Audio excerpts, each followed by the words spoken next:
Hi again. Today I wanted to talk to you about the four grades of essential oils. You've heard me mention this before. There are different levels of oils and you get what you pay for. And so I do want to talk about that with you and explain it a little bit because when you buy essential oils, you want to make sure that you're getting what you pay for and that you know whether the oil that you're buying will suit the purpose that you're buying it for. So I have a couple sheets here. This is just a pictorial chart of the grades. This is more of a chart or a list of the grades. And I want to go over that with you. And if you're interested in me sending you these charts or any information, drop a line to me after viewing this. Anyway, if you look online, if you do your own research, you're going to see that there's considered to be four grades of oils. Some people will dispute that, but there technically are four grades based on how you look at it. So grade A is considered the therapeutic grade, and that's some people balk and say, no, there is no therapeutic grade. There is when you do your research. So the therapeutic grade is organically grown, steam distilled, unadulterated, and it is safe. Now, I've talked about Young Living. They are therapeutic grade. So when you see a Young Living Vitality oil, that's one that you're able to ingest, such as the lemon or the lavender, because it's a vitality. It is safe to take into your body in your cooking, your baking, your drinks, whatever. Now, grade B is considered the food grade. That is what you can buy sometimes at grocery stores or maybe even big box stores. You can buy it at hobby stores for your baking, for things like that. But here's the thing about the food grade. Food grade may contain pesticides, herbicides, fungicides, and because the FDA doesn't truly regulate uh, essential oils the way it regulates other things, it only needs to be 5% of the essential oil to be labeled pure. There can be other things in with that oil, and you don't necessarily want to use it for internal use to ingest it. I mean, I know it's used for baking and such, but that doesn't mean it's pure because it's going to have the pesticides, the herbicides, and that. And when you think about things getting sprayed on plants and foods, you're not necessarily going to want to ingest that. There was recently a scare at a Walmart where a couple of people, for whatever reason, they had a spray bottle and they were spraying what they claimed was coronavirus. Well, it wasn't coronavirus, but it was Lysol. Now, do you really want to eat some sort of produce that's been sprayed with Lysol? No, it's toxic. Well, pesticides, herbicides, fungicides, they're not necessarily healthy for us.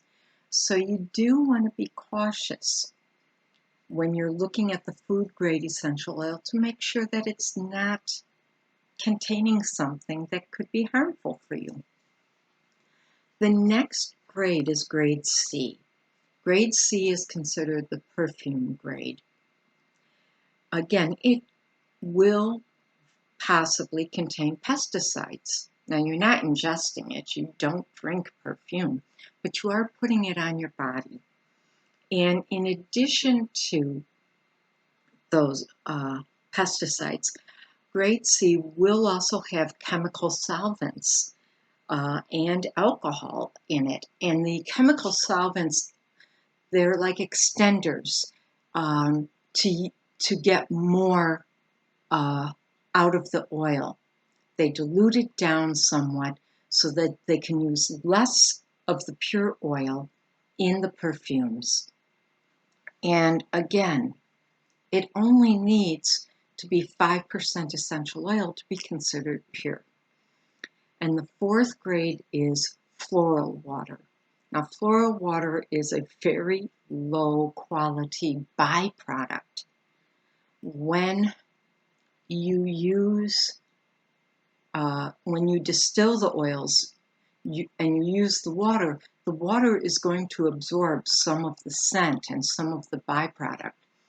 And so if you buy floral water, which you can buy, that's what you're getting is just a little bit of the scent with a distilled water.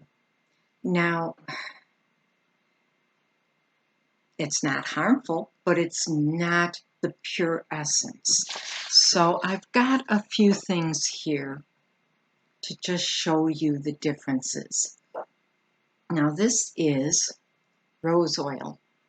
This is a 5 milliliter bottle of rose oil from Young Living. It's only the oil. There's absolutely nothing else in it. And when I smell it, definitely it smells like oil. It smells like rose. Now, I can use this straight from the bottle. I can make a roller bottle with like fractionated coconut oil or some other carrier. I can put it into a spray bottle with distilled water. So I can use it to make my own perfume, to make my own scented water, whatever. This bottle for me cost over $150. I am going to use it sparingly. It's the pure oil. It's absolutely 100% pure. No, I'm not going to ingest it, but it is pure. And Young Living guarantees they own the farm that grows the roses. They own the distillery that distills the rose oil. It's 100%. Nobody else has done anything with it. And that's one of the differences between Young Living and some of the others. There are other companies that work to make it pure, but they're contracted. They don't necessarily own the farm, or they don't necessarily own the distillery or the bottling company. They contract. So you don't necessarily have 100% pure. There's no guarantee. Now, they do their best, and I don't knock them, but you've got to be sure based on what you want. Now, there is a company that you can buy at the health food store, and you can buy a 30 milliliter bottle of rose or a rose blend, more honestly, from there for less than $20.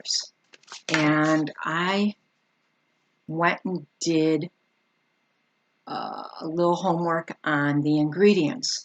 So the bottle says, and I don't actually have this bottle. This is a 30 milliliter bottle, but I don't have this bottle, but I did do the research.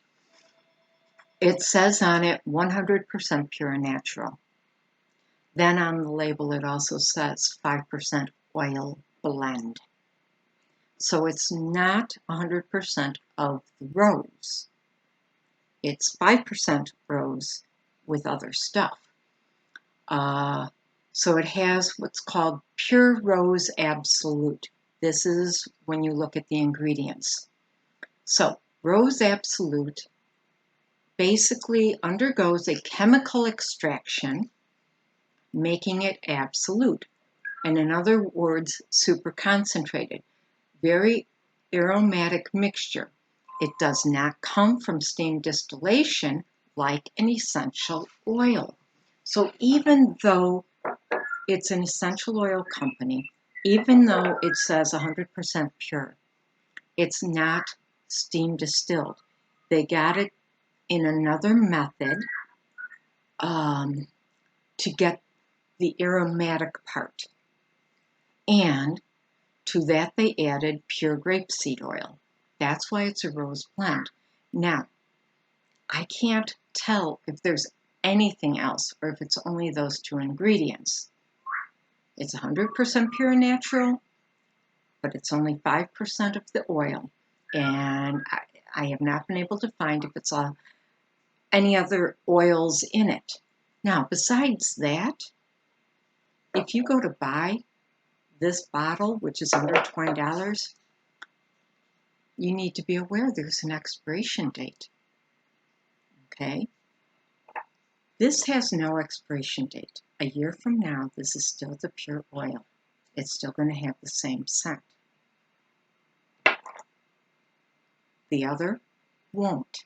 It's going to expire, meaning the scent is going to break down, and the fact that it's blended with something possibly other than grapeseed oil, it's going to start breaking down. You get what you pay for. Now, also then, I have this. This is a body spray, and there is a picture of a rose on it, and it's called Delicate Petals, Refreshing Body Mist, and it says tangerine, rose, and musk. I'm going to assume it's got those oils. Again, I went and looked at the ingredients, and I didn't put all the ingredients down because it was kind of a long list, and with ingredients, whatever is after like the first three, it's less and less and less. So the first ingredient in here is alcohol. Okay. And then water. So this is mostly alcohol and water. I don't know the percentages. But after that comes fragrance. Well, it doesn't say what kind of fragrance. I have to assume tangerine, rose, and musk because that's what it claims on the front of it to be. But it doesn't say if it's essential oil or just the water or what. Then we have castor oil. Okay, castor oil. We all know about castor oil. Grandmothers used to give it when you weren't feeling well. Then it has Chamomilla rucutata. I'm not sure if I'm saying it right. That's extract from German chamomile. Okay, that could be pure. I'm not 100%. Aloe leaf extract. Okay, glycerin. I know about glycerin. I've used glycerin in some of my do-it-yourself projects. Now we have propylene glycol, which is an organic compound with a chemical formula, and the Food and Drug Administration has classified propylene glycol as an additive that is generally recognized as safe. Okay? Generally recognized, meaning they're not 100% behind it. All right, now we have something that is called PPG-26-buteth-26. Okay, PPG stands for propylene glycol. Didn't I just say that was already in here? And this ingredient combines the PPG with an ether of fatty alcohol known as beauty alcohol. Okay, it sounds like there's some chemicals being added. And after that, there's a list of more ingredients that I can't pronounce. And it just breaks it down until you get to the artificial color that's been added to this. So it's not even rose water because there's other ingredients. If it were just rose water, I would understand that that is the byproduct of steam distillation, but there's no steam distillation going on in this. Okay, just like there was no steam distillation going on in the other. So if I want something that's pure, that I know it's going to last, I know I've got this. This is 100% pure steam distillation, and it is 5 milliliters. So I know that there's actually 100 drops in here.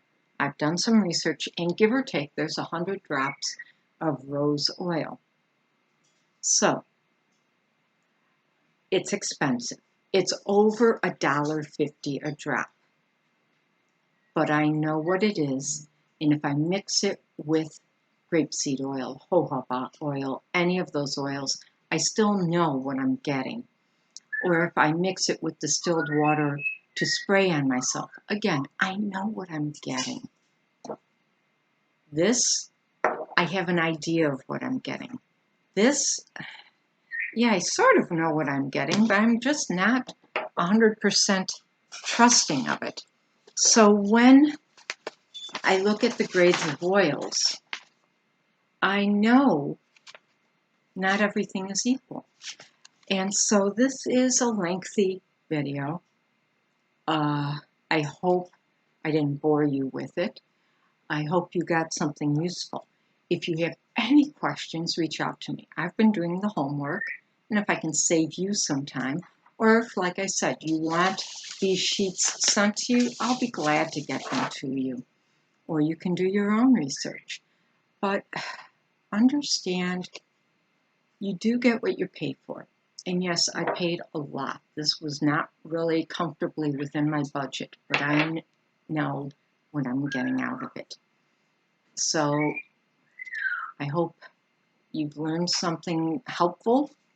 I hope this guides you in making decisions when you buy your own oils. And reach out to me if you have any questions. Thank you so much for putting up with this long video, and have a very good day. Bye-bye.